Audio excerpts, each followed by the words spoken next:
bahwa ada 5 yang mereka nanti-nantikan, yang harus mereka lakukan, karena akan turun Mesias, sang juru selamat yang mereka nanti-nantikan sejak zaman nenek moyang mereka dulu. Mereka membangun ini berdasarkan keyakinan yang mendalam, walaupun keyakinan itu diambil dari mitologi, mitos semata. Mitos pun ternyata kalau diyakini seyakin-yakinnya bisa membangkitkan semangat yang luar biasa. Mereka meyakini bahwa mereka adalah manusia-manusia pilihan Tuhan. Mereka menyebut dirinya dalam bahasa Arab Asy-Sya'bul Mukhtar, Sya'bu, bangsa, Mukhtar, pilihan Tuhan. Satu-satunya bangsa pilihan Tuhan hanya kami, yang lain ini bukan pilihan Tuhan. Kami adalah pilihan Tuhan yang akan menguasai dunia. Selain kami nanti akan menjadi goib. Goib artinya keledai tunggangan, hanya sebagai keledai tunggangan saja untuk mencapai tujuan. Mereka bisa berkawan dengan Eropa, mereka bisa berkawan dengan Amerika, mereka bisa berteman dengan Arab, tapi mereka menganggap itu hanya keledai tunggangan yang akan ditunggang mencapai tujuan. Begitu tujuan sampai, mereka akan menyembelih, membunuh, memanah, menembak orang-orang yang dijadikan sebagai keledai tunggangan ini. Lalu kemudian mereka akan menguasai dunia. Dia tuliskan langsung di petanya. Biasanya kalau pasukan musuh ingin menghantam negeri kita, dia akan simpan rahasia ini baik-baik. Tapi Yahudi tidak begitu. Dia langsung tuliskan di benderanya. Perhatikan bendera Yahudi, kain berwarna putih, ada garis biru di atas, satu garis biru lurus di bawah, dengan bintang segi 6 di tengah. Apa makna simbol ini? Ini penuh dengan makna. Garis biru di atas sungai Nil, garis biru di bawah sungai Efrat. Itu adalah batas kerajaan yang akan mereka dirikan. Sungai Nil di atas, sungai Efrat di bawah. Artinya mereka akan menguasai Asia, Afrika. Sungai Nil Afrika Utara, Mesir. Sungai Efrat Asia, Irak. Mereka akan membuat negara Greater Israelian yang disebut dengan Israel Raya, Israel Agung, yang batasnya dari 2 sungai, sungai Nil dan sungai Efrat. Oleh sebab itu jangan heran ketika kedutaan Yahudi, kedutaan Israel ingin dibuka di Kairo, dia tidak mau membuat kedutaan Israel di dalam bagian sungai Nil, tapi dia ingin buat di luar. Orang yang tidak memperhatikan ini biasa-biasa saja, tapi bagi yang memperhatikan, dia tidak mau buat di dalam, karena dia menganggap kalau kami buat kedutaan di dalam, berarti ini memang sudah war negeri kami.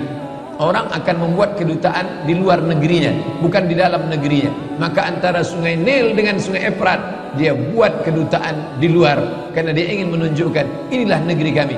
Secara pikiran dia sudah mengatakan Mesir adalah negeri kami, hanya belum masanya saja.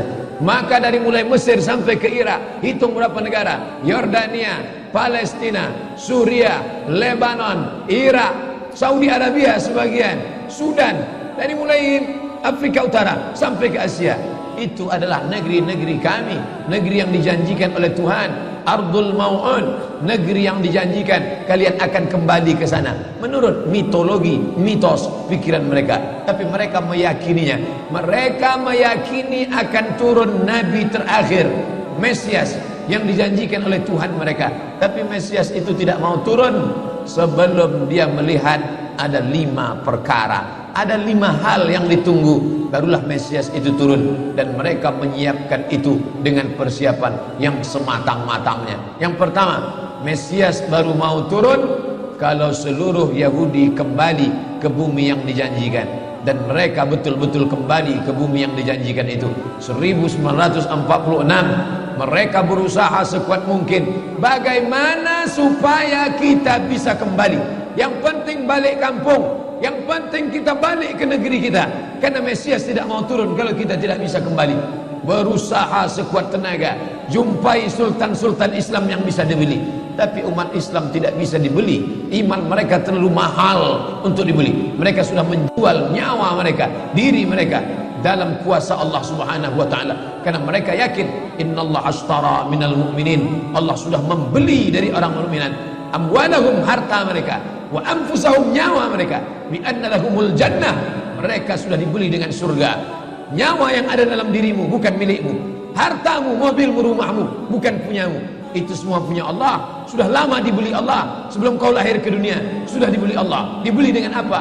Dengan surga. Barang yang sudah dijual tidak boleh dijual dua kali.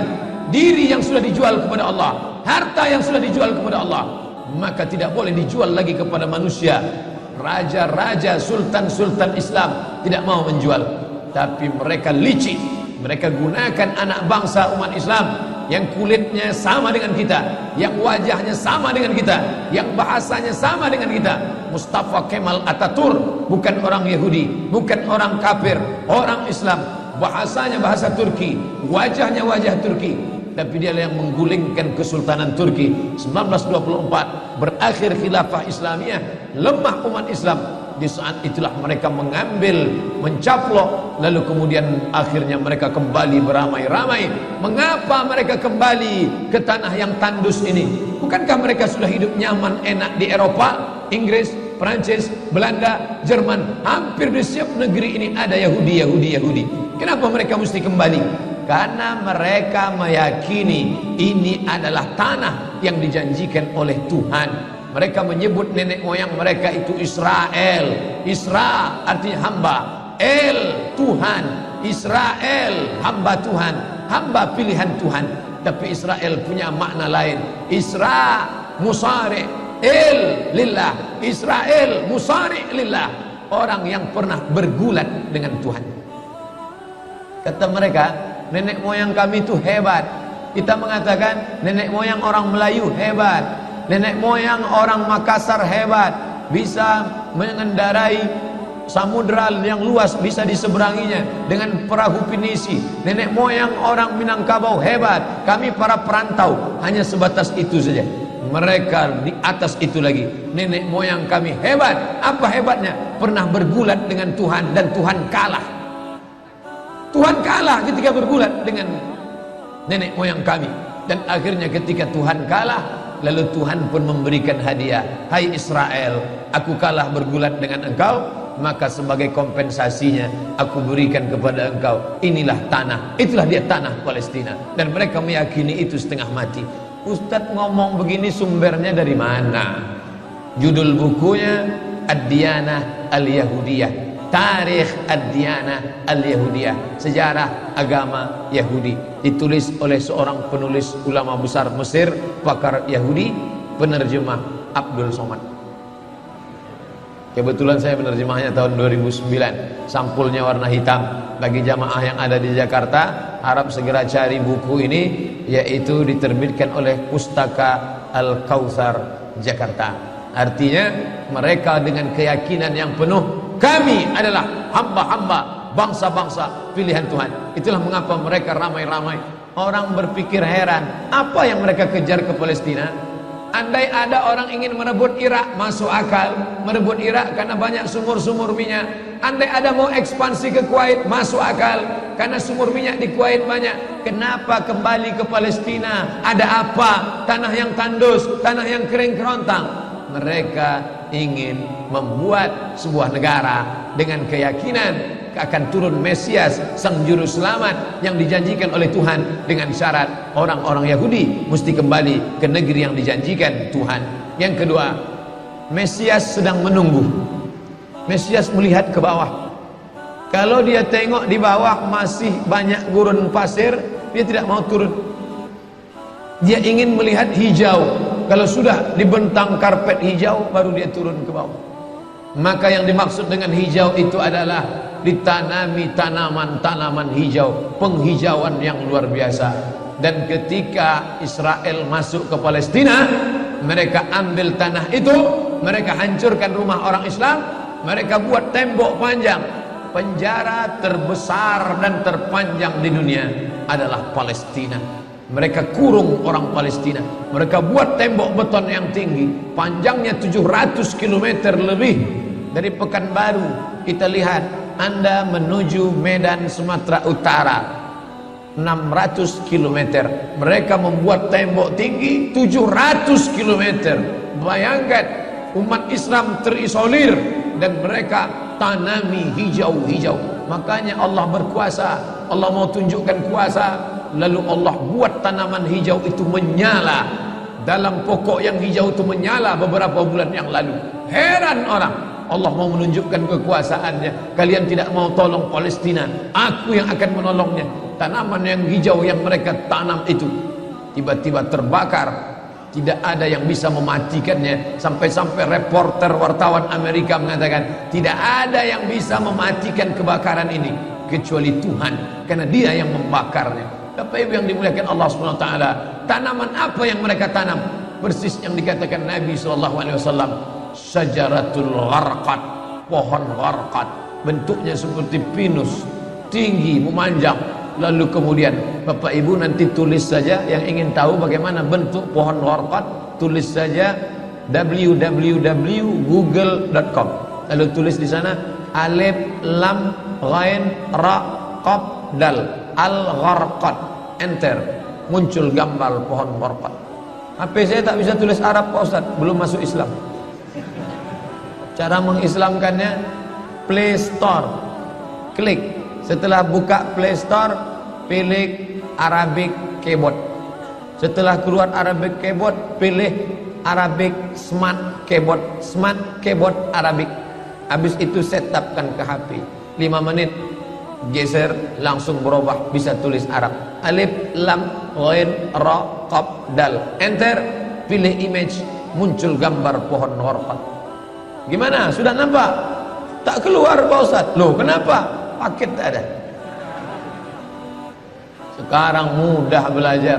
Dulu kami sekolah ketika mau tahu gimana pohon sidir, kalau mau memandikan jenazah, ambil beberapa helai daun sidir, lalu digiling, dimasukkan ke air. Gimana pohon sidir Ustaz? Pohon sidir kata Ustaz. Sekarang mudah saja, tinggal tulis sin dal ra, sidir, enter. Pohon bidara kata kita, enter image, nampak, oh ini gambarnya. Teknologi canggih memudahkan kita. Pohon gharqad kata Nabi, kalau bersembunyi dia di belakang pokok kayu akan berkata, ini Yahudi di belakangku, bunuhlah. Kalau bersembunyi dia di belakang batu akan berkata, ini ada Yahudi, bunuhlah. Tapi kata Nabi, ada satu pohon yang tidak mau menunjukkan dia. Ini pohon mereka kata Nabi. Apa itu? Syajaratul gharqad, pohon gharqad. Subhanallah, Masya Allah. Apa yang dikatakan Nabi dulu terwujud sekarang. Mereka tanam pohon gharqad ini sebanyak-banyaknya. Ketika saya sampai ke Rafah, Mesir, Palestina, sampai perbatasan Mesir Palestina, ada satu kota bernama Rafah. Rafah dibagi dua, Rafah Palestina, Rafah Mesir. Di tengah kota Rafah, di batas perbatasan, kawat duri panjang yang dipasang dengan voltase listrik bertegangan tinggi. Siapa saja yang menyentuhnya akan terbakar mati. Tak ada orang berani mendekat. Tapi kawat-kawat duri itu kita bisa melihat rumah-rumah saudara kita di Palestina dan nampak hijau. Lalu gaib penunjuk bertanya ke kami, coba tengok pohon yang hijau itu. Pohon apa itu? Pohon apa ya? Itulah pohon gharqad yang dikatakan Nabi SAW. Mereka tanam sebanyak-banyaknya karena mereka meyakini bahwa Mesias akan mau turun kalau sudah dia tengok hijau. Seperti kita kalau pesawat mau mendarat di airport Sultan Syarif Qasim II airport, Anda akan, ladies and gentlemen, all our passenger, para penumpang pesawat airlines, kita akan mendarat. Begitu kita melihat riau hijau, tapi hijaunya bukan pohon gharqad, pohon gotah sama pohon sawit. Begitu juga kalau kita mau mendarat di Batam, kita lihat hijau ke bawah. Begitu jugalah Mesias akan turun ke bawah kalau dia melihat sudah hijau semua, karena mereka meyakini, amat sangat meyakini itu. Mereka menanam pohon gharqad itu. 3. Kapan Mesias akan turun? Mesias akan turun kalau Babilonia dibantai terus. Makanya mereka punya program bantai Babilonia, hancurkan Babilonia. Kenapa mereka marah dengan Babilonia? Karena Raja Babilonia pernah menghancurkan kekuasaan mereka. Raja Babilonia yang mereka maksud adalah Nebukadnezar.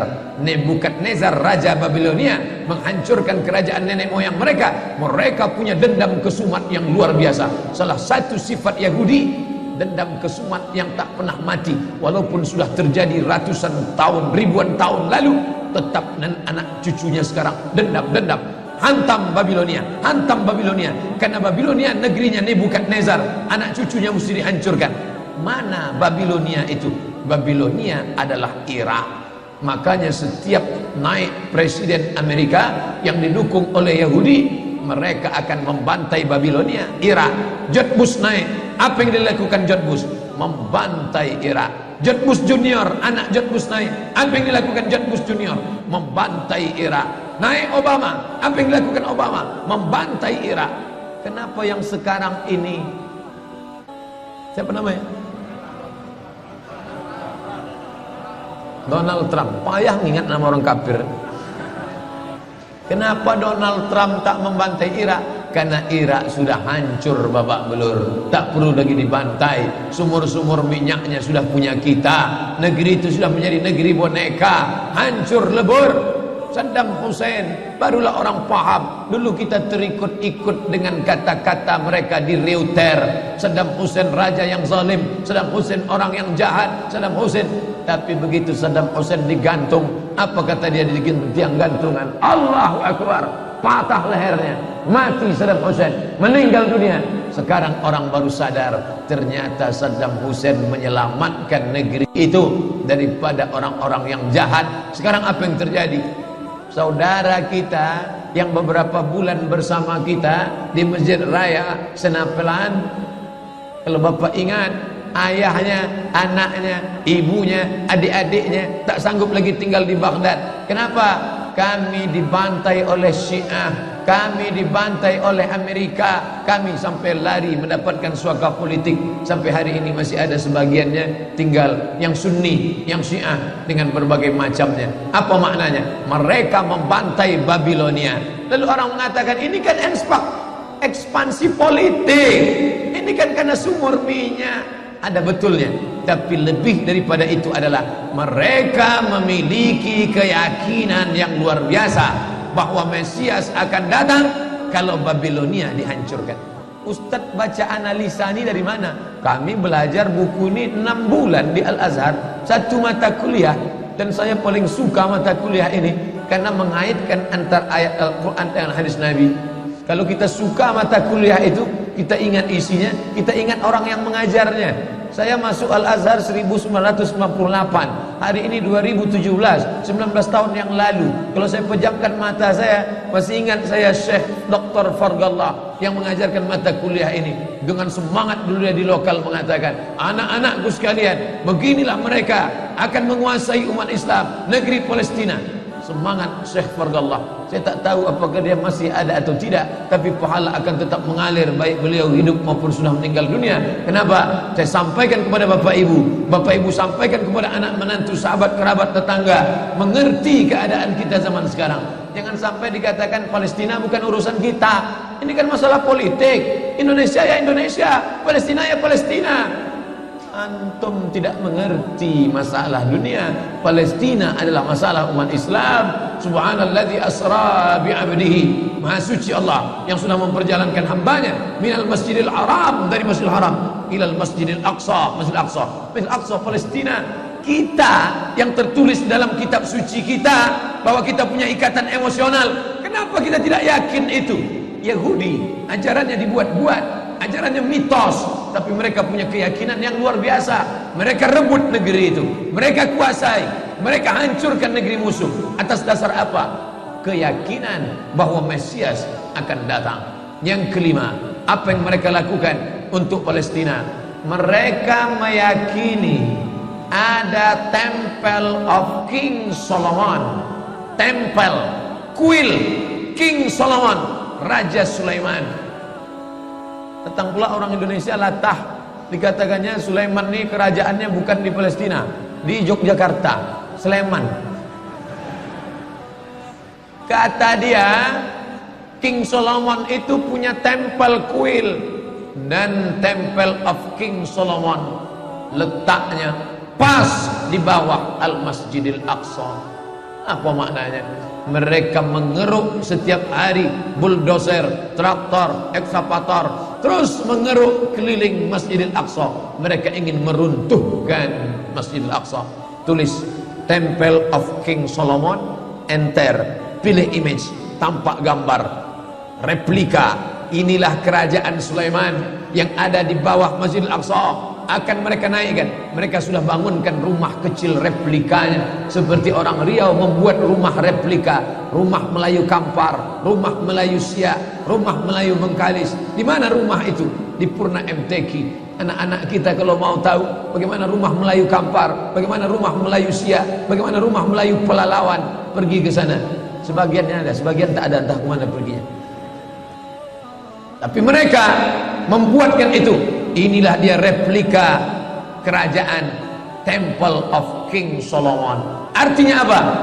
Mereka ingin menghancurkan Al-Masjidil Aqsa berkeping, sampai akhirnya disitulah nanti kemarahan umat Islam. Entah marah entah tidak. Melihat gayanya tak marah. Kalian hancur-hancurkanlah. Banyak lagi urusan kami sibuk dengan ini. Tapi akan ada hamba-hamba Allah. La tazulu fi ummati ta'ifatun min ummati. Akan tetap ada sekelompok umatku yang memperjuangkan agamaku, kata Allah Subhanahu wa ta'ala. Yang terakhir, yang kelima, akan turun Mesias. Kapan itu terjadi? Ketika terjadi perang besar. Sebetulnya dalam agama Islam sudah dituliskan yang dimaksud dengan Mesias itu siapa. Kata Imam Al-Hafiz Ibnu Hajar Al-Asqalani dalam Fathul Bari, yang dimaksud dengan yang dinanti-nanti mereka itu adalah Dajjal. Dajjal itulah sesungguhnya yang sedang mereka nanti. 70,000 Yahudi wara'ad Dajjal. Ada 70.000 Yahudi yang akan berada di belakang Dajjal ketika dia turun nanti. Makanya tiap hari, tiap petang kita berkata, Allahumma inni a'udzubika min adzabi jahannam wa min adzabil qabri wa min fitnatil mahya wal mamat wa min syarri fitnatil masihid dajjal. Dajjal itulah yang sedang mereka tunggu. Dajjal itulah yang sedang mereka nanti-nantikan. Kita menantikan kedatangan, dia pun juga menantikan akan kedatangannya. Bedanya apa? Mereka meyakininya dengan semangat mereka luar biasa. Mereka bangkit. Umat Islam percaya. Padahal tiap hari dia katakan sebelum salam, Allahumma inni a'udzubika min adzabi jahannam wa min adzabil qabri wa min fitnatil mahya wal mamat wa min syarri fitnatil masihid dajjal. Tiap hari dikatakan, tiap hari diucapkan. Tapi dalam hati, betul tak Dajjal datang? Entah iya entah tidak. Mereka yakin Dajjal akan datang, tapi mereka katakan itulah pemimpin kami, itulah Tuhan kami, itu adalah jelmaan daripada Tuhan kami, itu yang ada yang menghancurkan dunia, dia akan menjadi panutan kami. Kita berkata itu musuh kami, tapi kita pun ragu entah musuh entah tidak. Oleh sebab itu kita minta ampun kepada Allah atas kurangnya iman kita. Subuh ini kita bangkitkan semangat kita, tapi yang datang kepada, kenapa Allah tidak menolong? Katanya Allah itu maha kuasa. Cukup dia teriakkan saja, malaikatnya satu berteriak, pecah gendang telinga orang Yahudi, mati. Cukup dia tiupkan angin sejuk, terhirup, mati. Kenapa tidak dia matikan saja Yahudi itu? Datang Syekh Muhammad Jibril, Syekh Dr. Muhammad Jibril, Syekh Profesor Dr. Muhammad Jibril, dosen tafsir Al-Azhar. Kami undang, mahasiswa Indonesia mengundang di waktu di Mesir dulu kuliah. Lalu saya tanya, Assalamualaikum Syekh. Ya, kaum Ad binasa, kaum Samud binasa, kaum Midian binasa, kaum Iram binasa, kaum Fir'aun binasa. Kenapa Allah tidak membinasakan Israel ini? Senyum Syekh Muhammad Jibril. Apa kata dia? Ya beni, anakku, seandainya Allah membinasakan Israel ini, lalu apa yang tersisa untukmu? Ditunjuknya saya. Seandainya Allah membinasakan Israel ini, lalu apa yang tersisa untukmu? Terdiam saya. Allah sengaja sisakan ini sebagai medan jihad kita menolong agama Allah Subhanahu wa ta'ala.